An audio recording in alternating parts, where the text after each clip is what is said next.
Are you excited about 2025? We are. Me neither. Oh, we are. Sorry, friend. She's still having issues about 2024. Yes. So let's talk about what the difference is that we have seen already in the first quarter. Ready to get started? Okay. Let's get into it. Here we go. All right, I've made some notes here so I wouldn't forget anything. But, we spoke a little bit about every time there's an election that notoriously, I think out of the last 10 elections, only 2 the interest rates did not drop. But they were consistent at always dropping after an election. My concern is you've been around for the last 10 elections. Hey, I'm a stats person. Okay, do not bring her in on a listing appointment or you'll be there for 5 hours. Sorry. See how distracting. I'm not the only one that's all we heard, right? Everybody on this video started counting. 10, that's 40. How old is she? I am old. We just had this conversation. She says, I don't look a day under 52. And I'm like 57. So that's not a compliment. It should have been 42. Anyways, okay. So what we saw is that after the election, interest rates went up. Which is weird. Yeah. Because normally if anything else, they just kind of creep down just a little bit. They go on the decline, but. Yeah, no. Well, they went up a little bit, then they stagnated. And I got a little worried because I was thinking 2008. And I don't know if you remember 2008 because you were probably 2. But in the year I was born. 2008, we had a real estate crash. Is it really? No. Oh, you're so young. Oh, my gosh. Anyways. I wouldn't even be 20 yet. I would literally be like 16. Yeah, that's right. See, when you get old like me, it's like Your 2000. eyes start to go. She doesn't see the wrinkles. 2008 was yesterday, right? And if I was a bouncer, I wouldn't even know what year it is to be 21 right now. I had to card people for volunteering at a hockey game or something, and they're like, yeah, you got to look at the birth year. Half of these IDs, I didn't even see the birth year. I'm like, yep, you're good. Okay, so anyways, we squirreled. Okay, 2024 was the most strangest year there ever has been. So one thing was the election, and then after that, interest rates, and everybody stopped buying because of that. The confidence level was super low. But what I have seen, and you can correct me if I'm wrong, is that we went into this year with January, February, March being pretty strong, even with the interest rates being at 7%. Yeah. And I think that's because it takes 6 months for people to realize that this is normal, right? And then they just said, okay, let's do it. And what was interesting when I look at our board, it's a lot of over $1 million clients. Yeah, it's weird. And I was explaining this to someone the other day. Like even in 2024, it was kind of like this. It was like that middle range of they sit there. 500 to 800 sits. It like takes a longer time to sell. But you know why? Because that's the average price of homes in Idaho. So we have a bigger bulk of that. So they do sit because there's more competition in that price point. And it was like under 500, gone in a flash, over $1 million. I think you had a lot of cash. That first weekend, it was gone. I'm doing a market analysis right now for a $2 million property. And when I started looking at it, a lot of the homes were 1.6 to 1.7. And they were, I would say 3 out of 4 was all cash. Yeah. So we still have those cash buyers. So I'm going to skip ahead to something here. But the positive note is that the interest rates have lowered. And where are we at? We're March 7th, in case you're watching this at a later date. And we're around 6.5%. So confidence has gone up. Yeah. We see budgets are being cut with this new administration. And so people, I think, are feeling better about it. Yeah, I think they're seeing like the light at the end of this tunnel. And because a lot of people were like, we're going to wait until after the election. We really want to see what happens. We have a feeling prices are going to drop. We have a feeling interest rates are going to drop, everything. And I think you're right. I think now they're realizing, okay, they're kind of staying right here. This is good. It's not crazy. It's not scary. The world, the sky's not falling. Everything's going to be fine. And now they're getting more comfortable, more stable, and they're starting to re-engage. But as a seller, if you're selling your home in Eagle, selling your home in Boise, basically selling your home in Idaho, we're still seeing 30 to 35% of the ones that go into contract fall out. We are seeing a lot of them. And I think it's the confidence levels going up for them to pull the trigger, but we're also seeing that they're canceling on those contracts. So we're going to talk a little bit about that in another episode. We're going to talk about where the buyers can get out of the contract. So I wanted to make that point because I'm seeing that a lot.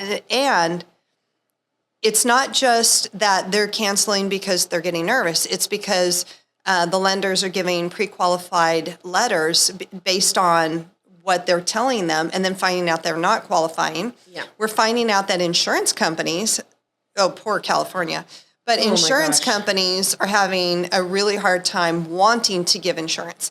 Like my husband had one up in Cascade and it was in the woods. And if you're in the woods, there's only so many that this one particular insurance company would give. And so they kept getting declined, and they're in contract. They're trying to buy this house, and it was almost $2 million, I think. No, $1.8 million.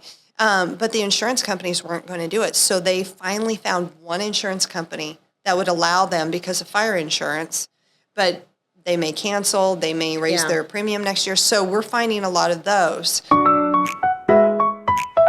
Mortgage rates, I think they're going to come down.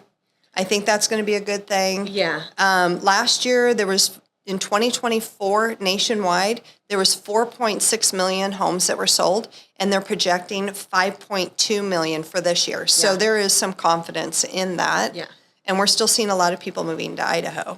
We are. And I'm seeing, I know like the average interest rate is like a 6.5, but we're seeing a lot of buy downs. Yeah, buy downs, being able to get in the 4.9s. Yeah, the builders are doing that a lot. Wasn't there one that was a 3.99? It was 3 point something with an FHA. So these builders are getting bulk money, and then they're able to buy it down that way. But once those funds are out, like they offer this for a limited time. One was every week, and then one was per month. Yep. So once the funds are gone, then they go back up to the typical rate. Yeah, and that's not it's not a fluctuating rate. That's a permanent. Yeah, it's not an That's where you're at. So it's not like, the first year, this or that. Nope. It is, they have the funds and they're doing it down to a 4.9, which is huge because that's also bringing people confidence as well. Even though they're selling their homes and they're like, well, we're not going to offer that. It's still confidence building because that's bringing more people out. They're like, there's a chance. And then once they get into your home and they start talking to their lender, they see what their house payment could be, and they're like, that's really not that bad. Yeah, we got to go for it. So I think that's the bottom line. What's your monthly payment? Yeah. Did you know that there was a house in Boise and it was for $310? It was a fixer, but we had over 12 offers on it. It doesn't surprise me. Yeah. And we came in, unfortunately, number 2, I was told. Number 1 place, okay, carpet was original from the 50s. It even had the original stove from the 50s. I think that's a collector's item. But it had the shaggy brown and red carpet. It had wood floors underneath that. The roof needed to be replacing. The siding needed to be. I'm talking the full thing needed to be done. And the person that bid over us had an escalation clause close to $400,000. Wow. They were willing to go that, plus have to put the money into it just because of the location that this house was in. So keep that in mind. In the 3s, 4s, in that area, there's multiple offers, but okay, here's an example. I had to write this down. Okay, so I told you how many offers were on the 310, but anything that's over $1 million is sitting for 180 days. Because when you have $1 million buyer, they have to make approximately $13,000 a month. Imagine that. I remember you doing this math. Yeah, this is crazy. And then if it's $2 million, I think it's 3 times that amount. Yeah. So there's less buyers in that pool. So you really want to talk to your agent about that. Okay, let's move on off Unless that. they're cash, and then obviously they could buy the $1.8 million home cash and not have to worry about what they make every month. Or if it appraised. Hey, guess what color's out in 2025? You got me. Gray. Oh, no. It is. I have to redo my whole home. My whole home is gray. Gotta redo it all. My inside, my outside, my carpets, my walls. I mean, it's gray. Gray is going out, and the warm colors are back. Brown. But I wouldn't say brown. So neutral colors are coming back. I'm excited about this, but this is my only concern, and I guess we just have to wait and see, right? What they consider warm, what that's going to come back as. Mm-hmm. Because my first house that I bought here over in Eagle was warm color, but it was like yellow undertones. Oh yeah, that's the old colors. That's the early 2000s. And that's what I'm worried about, because when you say warm tones are back, that's what I think of, and I'm like, oh. The walls need to be white still, like with a tint of warm, or not like a marshmallow blue or something. Yeah, blue is more of the gray, brown is more of the warm. Okay. And so the modern farmhouse is in. The European farmhouse is in. So that's with the wood beams, the white fireplaces. Yes. And that is what's in. And neutral colors. So we don't want to do color blocking. Color blocking is when I've got to go talk to somebody this weekend about it, because I said, do you still have wallpaper on your walls? Wallpaper, hey. But I'm a fan of wallpaper. You know what's Some wallpapers are cool. But what's interesting, we had a client now that's asking, and I saw it on the sheet. I think it was your client, wasn't it? Did you guys ask for wallpaper in one of the rooms? You did. Yes. So some of the wallpaper is actually coming back in, but not the flowers and the foof. No, not the old school. It's like my friend who lives across the street from me. She did her guest bathroom. She did black and white striped wallpaper. That's a little busy.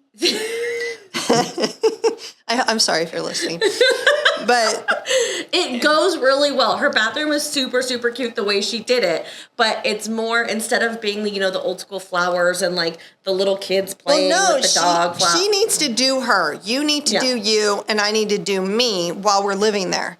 But when we go to sell it, it has to be a vanilla. Not chocolate chips, vanilla. Not chocolate chips. It's got to be vanilla, but because they not need a gray vanilla. Not a gray vanilla. A brown vanilla. Like a vanilla with a little chocolate drizzle. Chocolate. You mix it all together and make the ice cream soup like that. Yeah, so I wanted to point that out, and no more blocking. Okay. I mean, was blocking ever in? Sorry, friends. And just basically focusing on decluttering. And we've talked about this in other podcasts. Oh, yeah. And then we bring a stager in, and she helps with all of that as well. Okay, I want to flip this over because I want to make sure I cover everything.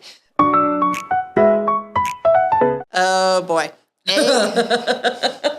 AI and ChatGPT. Love them. Okay, we love them because we love using them for, real estate descriptions. I'll put in there, give me a real estate description, and it gets a little too much. I'm like, sound less like GPT and sound more like me. So I have to use AI to communicate with my son. I literally will put something and be like, okay, now put this in young kid lingo. And it comes, this is fire, you're Sigma. And then he understands it. And then when he sends me something back, I put it in ChatGPT. You're such a hip translate. Aww. It does it too. It literally will put all the kid lingo. I'm like, what is this? They said something about glazing. But it's not so great when we have a seller that puts information in and ChatGPT spits it back out. Because remember, there's some human touch to it. So what they're doing is they're putting in there, here's all the details of my house. How much is my house worth? Oh, yeah. Well, you can't do that when you're selling in Idaho, because Idaho's the non-disclosure state. Non-disclosure. Like we were talking about. So it's really hard for you as a seller to really get a good idea on housing prices when they've sold, because all you're going to see is what either Zillow predicts it to be, which Zillow doesn't have a good gauge because they don't know what other homes sold for. And you're going to have to guess based on what you saw the listing price could be. And it could be above, it could be below. Just talk to one of us. Yes. Because we'll go through all the details about it. Which in another video we got to talk about, because I have some concerns.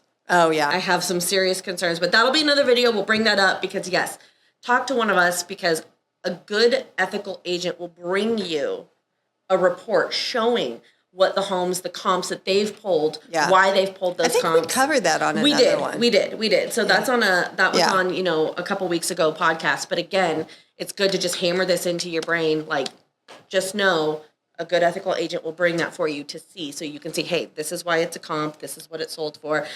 Alligator chomp. Okay, Brian's going to, Adam's going to kill you if you keep doing that. I know. I'm trying really hard. I even took off half my rings so that I wouldn't clamp, and I wore long sleeves so my bracelets. Adam's ear is sensitive right now. No banging on the tables. He keeps taking his headphones off every time. I'm like, ta-ta-ta-ta-ta. I even bit my nails so that they wouldn't. I really tried hard. Wow, you really went into it. I really went into Adam, it. she just really I'm trying. You guys can see I literally have my hands. I'm trying to It's the Italian in her. We talk with our hands, no? Okay, so let's talk about when they're listed. Feedback. Feedback is important. So if you priced your house incorrectly, there's a couple things that's going to happen. We get no showings. That means the market is dictating that your house is too high. Or you get a lot of showings and you get a lot of low ball offers. When you start seeing a lot of lower ball offers, I guess you can say, if it was like $1 million and you're seeing 850 and you see 850, 870, 865, that means that's where the market's dictating where your price is. So you want, when you're doing your open houses and your agent hopefully is getting you feedback from those open houses, you want to listen to that feedback. You want to really pay attention. That's like gold. That's free advice. If you keep constantly hearing over and over again, the house is beautiful, but the kitchen needs to be updated. Yep. We have contractors that can literally, for almost less than $5,000, do things that's going to make your house look so great, where the buyers aren't looking at it going, well, I need to gut this whole kitchen, and that's going to cost me $70,000. So there's certain lipstick that you want to put on that kitchen to help it sell. So feedback is super crucial. Don't ignore it. Yes. Right? No, it's huge, because sometimes people will come in and look at your home and there's things that they're noticing that maybe never even crossed your mind. Mm-hmm. I had one that I was showing them homes. This is back when I was doing a lot of buyers, and I was showing them homes, and this home had they loved it. It was a new construction, so it's a little bit different, but they loved it, loved it, loved it. And then at the end of it, she realized there was no bathtub in the master bathroom. And she didn't realize. That's more common nowadays, though. Yeah. And she didn't realize that was going to be a big deal for her. But then when she started thinking about it, she goes, I want a bathtub in the master bathroom. So you start figuring out what you want. Exactly. So it's like, as buyers are coming through your house, they really are going to start picking apart But some everything. of those things like that, you can't help. There's nothing, you can't do anything about it. There's nothing you can do. No, but it's still good feedback to know, like, okay, the rest of my house looked good. It was just this one thing. There's nothing I can do about that. That's nothing I can do. But if it's, like she said, like, well, I have to gut the whole kitchen, or I'm going to have to take down these 4 walls, or I need this. That's why you guys should really listen to our podcast about updating your house, because there's some simple little things that you can do with the hardware. Replace the sink. I just did this, and we got rid of this poor person. They had their house listed with another agent for a very long time. So I came in and I said, let's just do this, this, and that. Flooring, countertops, new sinks, hardware. It was less than $5,000, and we sold within about 3 weeks, I think, and after it looked that. amazing. And people actually came in to that open house, had previously seen the home listed, and they're like, wow, they did some upgrades. And it was really minor stuff. We didn't even do the granite in the kitchen. No. We just updated and that didn't even seem to bother people, which is rare, because usually that'll be the first thing. And I was going to say, if it's as simple as putting a granite countertop, we have a guy that he's actually done the countertops in the kitchen and in the bathroom. That's what he did. Yeah. It's the same guy. Pretty cheap. And it's like, it's such a simple thing to do, and it just really upgrades the look of your home, and then people start becoming more desired in it. So do you know what polybutylene is? Nope. I always have to write it down because I always butcher that. So from 1978 to 90, let me write it in here, 95, that is the piping that's the plumbing, basically, that's in the house, and it deteriorates. And so that's one thing. If you guys are built between that 78 to 95 time frame, you may want to have an inspector come in there, because it kills a lot of deals, because that's the whole house needs to get redone on the plumbing on that. That's one thing that we're starting to see a lot of lately, especially in the Boise area, because more of the homes that are older. Let's see.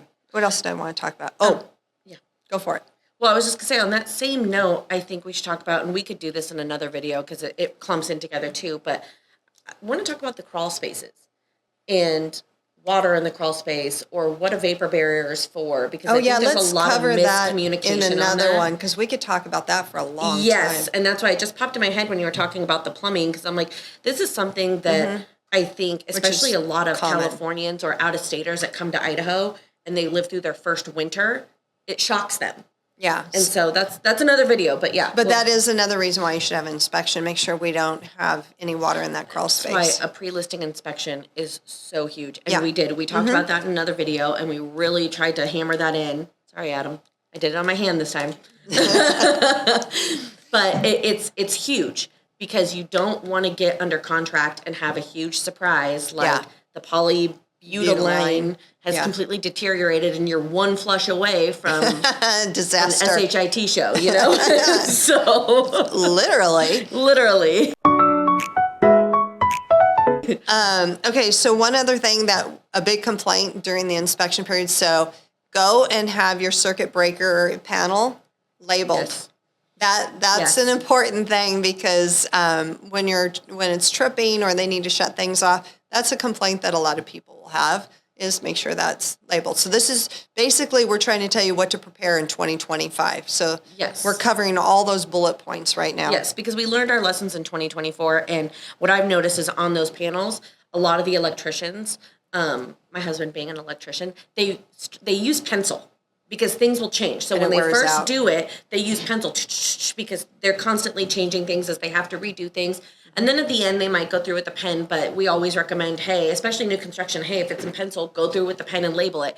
But that happens a lot too, and that's what she's talking about. Go check your panel, because if the electrician used pencil and it's been years, it's going to wear off. So people are going to come through like, okay, well, what does this thing do? And they're going to press the red button and then kablowie.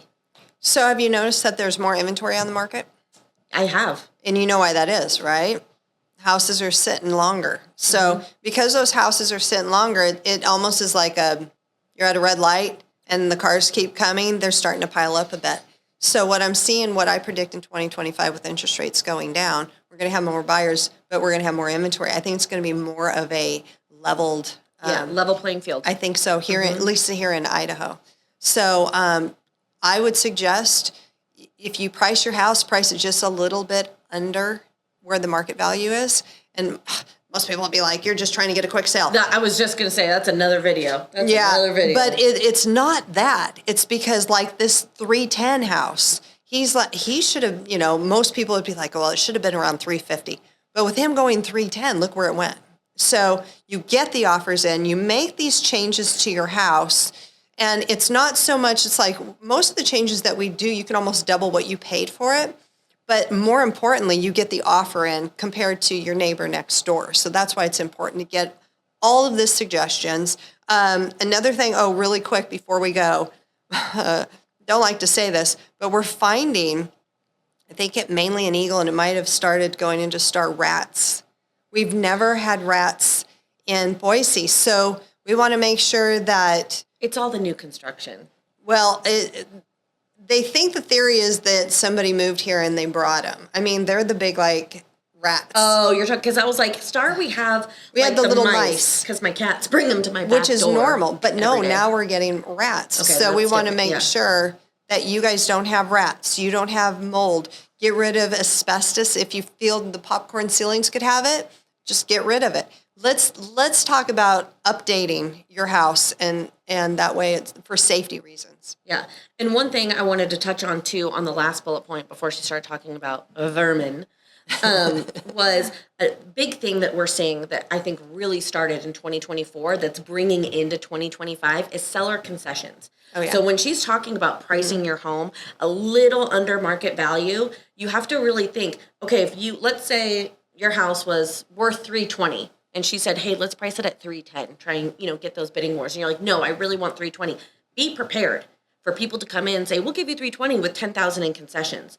Now it's priced at this higher point where people are like, it's on the cusp of my budget, so I'm going to need some money back.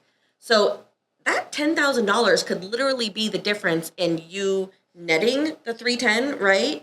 Or you getting multiple offers and going above, and now that you have a multiple offer situation, people are afraid to ask for those concessions.